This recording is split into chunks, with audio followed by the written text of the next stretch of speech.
Hello guys, നമ്മൾ ഇന്ന് ഉണ്ടാക്കുന്നത് നല്ല തക്കാളി ചമ്മന്തിയാണേ.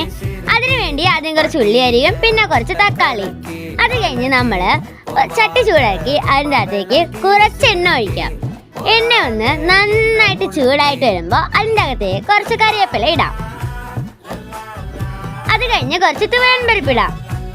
അത് കഴിഞ്ഞ് നന്നായിട്ട് ഇളക്കാം. അത് കഴിഞ്ഞാണ് നമ്മൾ ഉള്ളി ഇടുന്നത്. ഉള്ളിയിട്ട് നന്നായിട്ടൊന്ന് ഇളക്കി ഒന്ന് ചെറിയ ബ്രൗൺ കളറായിട്ട് വരുമ്പോൾ അതിൻ്റെ അകത്തേക്ക് കുറച്ച് ഉപ്പിട്ട് കൊടുക്കാവേ.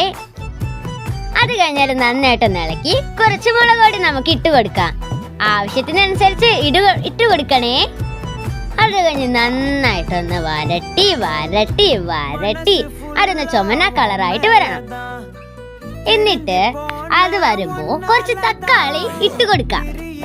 നല്ല രീതിക്ക് അതും കൂടെ ഒന്ന് ഇളക്കി ഇളക്കി ഇളക്കി ആ തക്കാളിയൊക്കെ ഒന്ന് വെന്ത് ചാറൊക്കെ അവിടെ ഒന്ന് വീണ് വരുമ്പോ നമുക്ക് അത് ജാറിലിട്ടൊന്ന് കിടികിടാ അടിച്ചെടുക്കാം.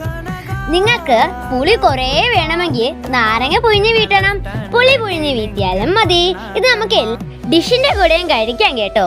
വെറും 10 മിനിറ്റ് കൊണ്ട് നമുക്കിത് ഉണ്ടാക്കി നോക്കാം. അപ്പം എല്ലാവരും ഒന്ന് ട്രൈ ചെയ്യണം. എൻ്റെ ചാനൽ എല്ലാവരും മറക്കാതെ സബ്സ്ക്രൈബ് ചെയ്യണം. ടാറ്റാ.